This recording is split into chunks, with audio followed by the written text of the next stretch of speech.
नमस्कार मित्रांनो, योजना परिचयमध्ये तुम्हा सर्वांचे पुन्हा एकदा मनापासून स्वागत। मी दीपेश मोहिते आणि आज आपण एका अत्यंत महत्त्वाच्या विषयावर बोलणार आहोत। मित्रांनो, आपल्या राज्यात आदिवासी विकास विभागाच्या अंतर्गत शबरी वित्त व विकास महामंडळामार्फत आदिवासी बांधवांसाठी विविध कल्याणकारी योजना राबवल्या जातात। यातीलच एक सर्वात मोठी आणि महत्त्वाची योजना म्हणजे राज्य पुरस्कृत कर्ज योजना। जर तुम्हाला स्वतःचा व्यवसाय सुरू करायचा असेल किंवा उद्योगाचा विस्तार करायचा असेल तर ही माहिती तुमच्यासाठी गेमचेंजर ठरू शकते। मित्रांनो, या योजनेचे वैशिष्ट्य म्हणजे यामध्ये राज्य शासनाचा वाटा खूप मोठा आहे। राज्य शासन पुरस्कृत मुदत कर्ज योजनेमध्ये एकूण खर्चाच्या 90% हिस्सा हा राज्य शासनाचा कर्ज हिस्सा असतो। लाभार्थ्याला फक्त 10% वैयक्तिक सहभाग नोंदवावा लागतो, म्हणजेच तुम्हाला व्यवसायासाठी लागणाऱ्या भांडवलाची मोठी चिंता करण्याची गरज नाही। या योजनेची सर्व प्रक्रिया महाशबरी.in या अधिकृत संकेतस्थळावरून राबवली जाते। आता आपण पाहूया की या योजनेअंतर्गत नक्की कोणत्या व्यवसायासाठी किती कर्ज उपलब्ध आहे।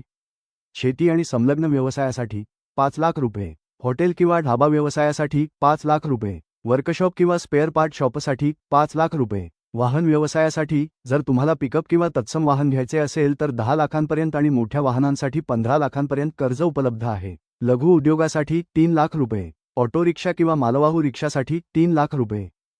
या योजनेचे व्याजदर अतिशय माफक आहेत, जेणेकरून नवीन उद्योजकांवर बोजा पडणार नाही।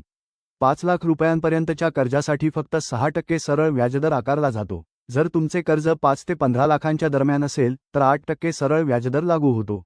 हे सर्व कर्ज तुम्हाला 5 वर्षांच्या कालावधीत म्हणजेच 20 त्रैमासिक हप्त्यांमध्ये परत करायचे आहे।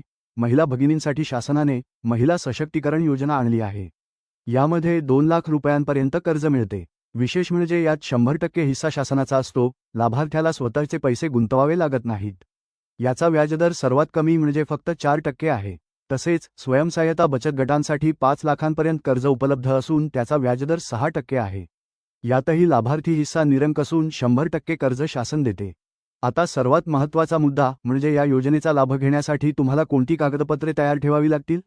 मित्रांनो, अर्ज भरण्यापूर्वी खालील कागदपत्रांची पूर्तता नक्की करा। ओळख आणि निवासाचा पुरावा, यामध्ये तुमचे आधार कार्ड, मतदान कार्ड आणि रेशन कार्ड असणे आवश्यक आहे।